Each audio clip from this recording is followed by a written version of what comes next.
আসসালামু আলাইকুম, স্বাগত জানাচ্ছি চ্যানেল আই সংবাদে। আমি রিদিতা রেজা। শুরুতেই জানিয়ে দিচ্ছি ফ্রেশ প্রিমিয়ামটি সংবাদ শিরোনাম।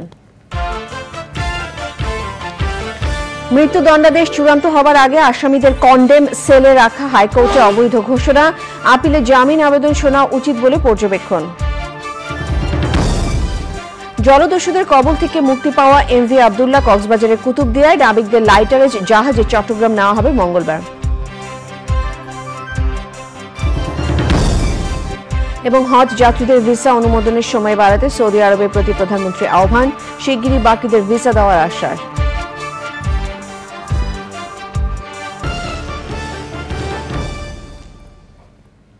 সংবাদ শিরোনামগুলো জানাচ্ছিলাম। এখনকার এই সংবাদ আয়োজন একই সঙ্গে চ্যানেল আইয়ের ইউটিউব চ্যানেল এবং চ্যানেল আইয়ের ওটিটি প্ল্যাটফর্ম আই স্ক্রিনে লাইভ স্ট্রিম হচ্ছে। মৃত্যুদণ্ডাদেশ চূড়ান্ত হবার আগে আসামিদের কন্ডেম সেলে রাখাকে অবৈধ ঘোষণা করে রায় দিয়েছেন হাইকোর্ট। এর ফলে রাষ্ট্রপতির ক্ষমা চেয়ে করা আবেদন নিষ্পত্তি হবার আগ পর্যন্ত কন্ডেম সেলের পরিবর্তে কারা কর্তৃপক্ষকে কয়েদিদের সাধারণ সেলে রাখতে হবে। মৃত্যুদণ্ডাদেশ পাওয়া আসামির আপিলের সময় তার জামিন আবেদন হাইকোর্টে শোনা উচিত বলে পর্যবেক্ষণ দিয়েছেন আদালত। অ্যাটর্নি জেনারেল জানিয়েছেন, হাইকোর্টের এই রায়ের বিরুদ্ধে আপিল করা হবে কিনা সরকারের সাথে আলোচনা করে এ বিষয়ে সিদ্ধান্ত নেওয়া হবে। মাজুর রহমানের রিপোর্ট। মৃত্যুদণ্ডাদেশ চূড়ান্ত হওয়ার আগে আসামিদের কন্ডেম সেলে রাখার বৈধতা চ্যালেঞ্জ করে 2021 সালের 2রা সেপ্টেম্বর হাইকোর্টে রিট করেন 3 কয়েদি। তারা হলেন চট্টগ্রাম কারাগারের কন্ডেম সেলে থাকা সাতকানিয়ার জিল্লুর রহমান, সিলেট কারাগারে থাকা সুনামগঞ্জের আব্দুর রশিদ ও কুমিল্লার কারাগারে থাকা খাগড়াছড়ির শাহ আলম। রিট আবেদনের শুনানি শেষে 2022 সালের 5 এপ্রিল রুল জারি করেন হাইকোর্ট।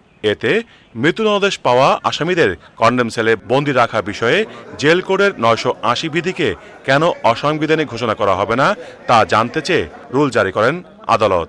ওই রুলের শুনানি শেষে রায় দেন হাইকোর্ট। কোনো ব্যক্তির মৃত্যুদণ্ড চূড়ান্ত হওয়ার পূর্বে তাকে মৃত্যুদণ্ডাদেশপ্রাপ্ত আসামি বলা যাবে না এবং তাকে মৃত্যুর সেলে বন্দী রাখতে হবে। মৃত্যুদণ্ডাদেশ চূড়ান্ত হবে যত বিচার বিভাগীয় পদক্ষেপ আছে, হাইকোর্ট বিভাগ, আপিল বিভাগ এবং প্রশাসনিক পদক্ষেপ আছে, মহামান্য রাষ্ট্রপতির কাছে ক্ষমা প্রার্থনা, এই সব কিছু নিষ্পত্তি করেই একজন ব্যক্তির মৃত্যুদণ্ডাদেশ চূড়ান্ত। রায় সম্পর্কে নিজের অবস্থান জানান রাষ্ট্রের প্রধান আইন কর্মকর্তা। মৃত্যুদণ্ডপ্রাপ্ত আসামির বেইল অ্যাপ্লিকেশনটা কনসিডার করা যাবে, এটা আমাদের দেশে এখন পর্যন্ত হয়নি, যার ফলে এটা হয়তো আমি সরকারের সাথে আলাপ করব। এছাড়া উনি আরও কতগুলো যে ডাইরেকশন দিয়েছেন, আমি ডাইরেকশনগুলো নিয়ে সরকারের সাথে আলাপ করব এবং সরকারের নির্দেশনা অনুযায়ী পরবর্তী আমরা পদক্ষেপ নিব। আইনজীবীরা জানিয়েছেন, 2022 সাল পর্যন্ত এক হিসাব অনুযায়ী দেশের বিভিন্ন কারাগারে 2556 জন কয়েদি কন্ডেম সেলে বন্দী আছেন। মাছড়ক Manna, Channel I, Dhaka. Somali জলদস্যুদের হাত থেকে মুক্ত জাহাজ এমভি আব্দুল্লাহ কুতুবদিয়ায় নোঙর করেছে। দীর্ঘ প্রতীক্ষা শেষে সন্ধ্যায় দেশে ফিরে আসেন জাহাজটির নাবিকেরা। মঙ্গলবার তারা যাবেন চট্টগ্রামে। বিস্তারিত জানাচ্ছেন লুৎফুর রহমান সোহাগ। গেল মার্চে উদ্বেগ ছড়িয়ে গণমাধ্যমের খবর হয়েছিল এমভি আব্দুল্লাহ মোজাম্বিক থেকে কয়লা নিয়ে দুবাই যাওয়ার পথে জাহাজটি সোমালিয়া উপকূলে জলদস্যুদের নিয়ন্ত্রণে চলে যায়। জিম্মি হন 23 নাবিক। জলদস্যুদের সাথে আলোচনা ও অর্থ পরিশোধের পর গত 13 এপ্রিল তারা জাহাজ ছেড়ে চলে যায়। এরপর থেকেই শুরু হয় নাবিকদের দেশে ফিরে আসার অপেক্ষা। পরে দুবাই হয়ে গত 30 এপ্রিল বাংলাদেশের পথে রওনা দেয় এমভি আব্দুল্লাহ। জাহাজে করে আনা হয়েছে 56,000 মেট্রিক টন পাথর, যা আগামী 2 দিনে কুতুবদিয়ায় খালাস করা হবে। এরপর জাহাজটি নিয়ে যাওয়া হবে চট্টগ্রাম বন্দরে। মঙ্গলবার ভোরে জাহাজে থাকা নাবিকরা কুতুবদিয়া থেকে চট্টগ্রামের উদ্দেশ্যে রওনা দিবেন। সেদিন বিকেলে তাদের বরণ করে নেওয়া হবে কেএসআরএম এর জেটিতে।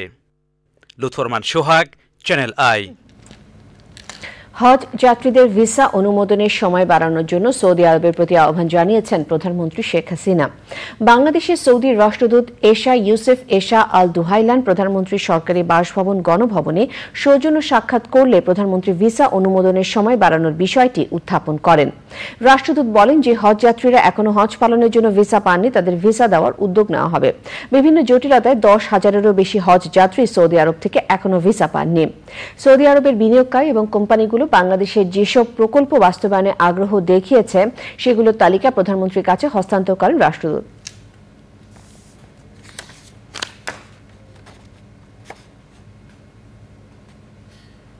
সময় হলো বিরতি নেবার। বিরতির পর আরো সংবাদের সাথে জানিয়ে ফিরব। গাজার রাফায় প্রতিরোধ গড়ে তুলছে হামাস। ইসরায়েলি হামলা থেকে বাঁচতে রাফা ছেড়ে পালিয়েছে 3 লাখ ফিলিস্তিনি।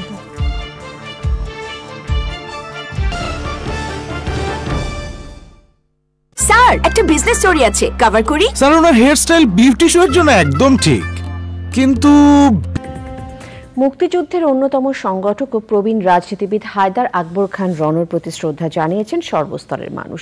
আদর্শিক এই রাজনীতিবিদের মৃত্যুকে দেশের রাজনীতির জন্য অপূরণীয় ক্ষতি বলেছেন বিশিষ্ট জনেরা।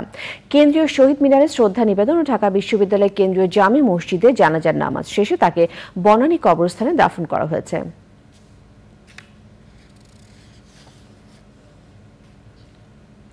আমিন জুয়েলার্স আন্তর্জাতিক সংবাদ।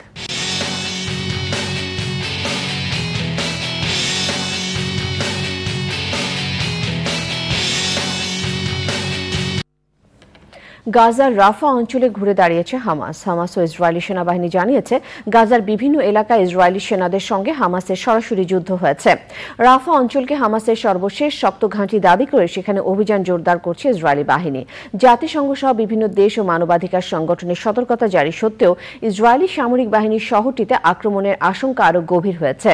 হামলা থেকে বাঁচতে রাফা ছেড়ে ইতোমধ্যে পালিয়ে গেছেন 3 লাখ মানুষ। গাজা উপত্যকার বৃহত্তম টেলিযোগাযোগ সংস্থা প্যালটেল জানিয়েছে ইসরায়েলি সামরিক অভিযানের কারণে দক্ষিণ গাজার কিছু অংশে ইন্টারনেট পরিষেবা বন্ধ হয়ে গেছে। কৃষি সংবাদ।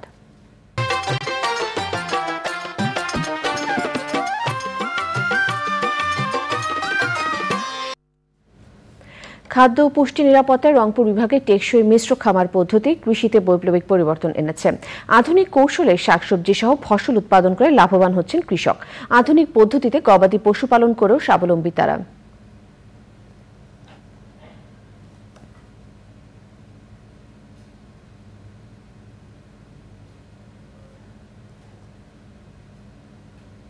প্রকৃতি সংবাদ।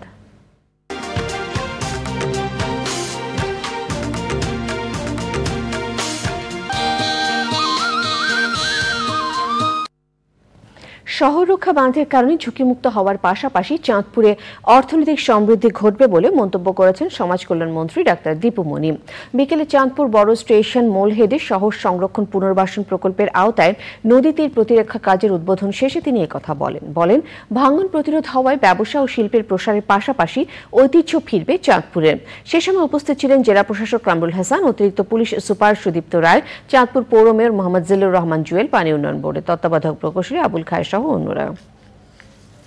এই বাঁধের সঙ্গে আমরা যেমন ভাঙনের ঝুঁকিমুক্ত হব, তার পাশাপাশি অর্থনৈতিকভাবেও আমাদের অনেক বেশি একটা সমৃদ্ধি আবার ঘটবে এবং তার মানে আমাদের যদি সঠিক প্রচেষ্টা থাকে সামাজিক সাংস্কৃতিক সকল দিক থেকেই চাঁদপুর তার শুধু অতীত ঐতিহ্য ফিরে পাওয়া নয়, নতুন আরও অনেক কিছু করে একটা উন্নততর একটা জায়গায় নিজেকে নিয়ে যেতে পারে। এক্সিম ব্যাংক বাণিজ্য সংবাদ।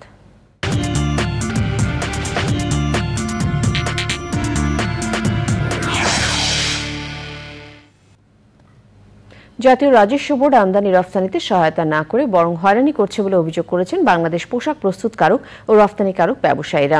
বস্ত্র ও পাট মন্ত্রী জাহাঙ্গীর কবির নানকের সাথে বিজিএমএ নবনির্বাচিত কমিটির সদস্যরা সৌজন্য সাক্ষাৎ করতে এসে অভিযোগ করেন। ব্যবসায়ীরা নানাভাবে হয়রানির শিকার হন উল্লেখ করে এ বিষয়ে মন্ত্রিসভায় আলোচনা করবেন বলে প্রতিশ্রুতি দেন বস্ত্র ও পাট মন্ত্রী। নগদ সহায়তা অব্যাহত রাখারও দাবি জানান ব্যবসায়ীরা।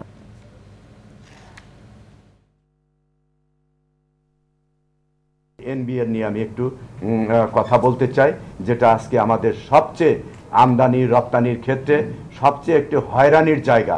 তাদের সাথে যোগাযোগ না করলে অডিট হয় না, অডিট কাজ আমরা সম্পাদন করতে পারি না।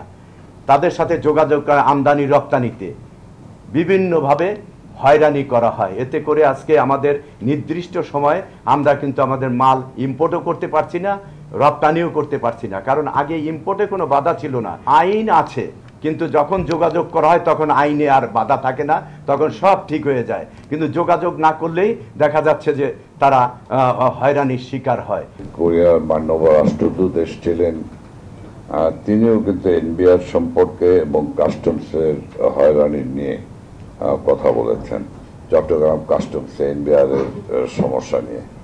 তা আমি সর্বসাকুল্যেই আমি বলবো যে এনবিআর এবং কাস্টমসের যে সমস্যাগুলি রয়েছে এটি একটি বড় সমস্যা। আমি সামনের মন্ত্রিসভার বৈঠকেই আমি বিষয়গুলি আলোচনা করব। আবারও বিরতি নিচ্ছি, ফিরে এসে যা দেখবেন। বাংলাদেশের টি-20 বিশ্বকাপ দল ঘোষণা মঙ্গলবার দুপুরে। ইনজুরিতে ভোগা পেসার তাসকিন আহমেদের জন্য শেষ মুহূর্ত পর্যন্ত অপেক্ষা। মঙ্গলবার থেকে সারা দেশে বৃষ্টি কমে তাপমাত্রা বেড়ে বিভিন্ন অঞ্চল আবারও তাপপ্রবাহের পূর্বাভাস দিয়েছে আবহাওয়া অধিদপ্তর। তবে এবারে তাপপ্রবাহ এপ্রিল মাসের মতো দেশ জুড়েও তীব্র মাত্রার হবে না। দেশের উত্তপ্ত অঞ্চলগুলোই বিক্ষিপ্তভাবে তাপপ্রবাহের কবলে পড়বে। চলতি মাসের মাঝামাঝি থেকে শুরু হওয়া তাপপ্রবাহের ধরন হবে মৃদু থেকে মাঝারি। 20 মের পর থেকে বঙ্গোপসাগরে লঘুচাপ তৈরির আশঙ্কা করছে আবহাওয়া অফিস। তবে ওই লঘুচাপ নিম্নচাপ কিংবা ঘূর্ণিঝড়ে পরিণত হবে কিনা পরে বোঝা যাবে। এবছর এপ্রিল মাসের শুরু থেকেই প্রায় সারা দেশে শুরু হয় তাপপ্রবাহ। এবারের গ্রীষ্মে যশোরে সর্বোচ্চ তাপমাত্রা 43.8 ডিগ্রি সেলসিয়াস রেকর্ড করা হয়। ঢাকাতেও তাপমাত্রা 40 ডিগ্রি পর্যন্ত রেকর্ড করা হয়। চলতি মাসে 3 তারিখ থেকে সারা দেশে স্বস্তির বৃষ্টি শুরু হয়। সে সময় দেশের দক্ষিণ অংশে চট্টগ্রামে 118 মিলিমিটার, ফেনীতে 130, শ্রীমঙ্গলে 124 এবং রাজশাহীতে 51 মিলিমিটার বৃষ্টিপাত রেকর্ড করা হয়। খেলার খবর।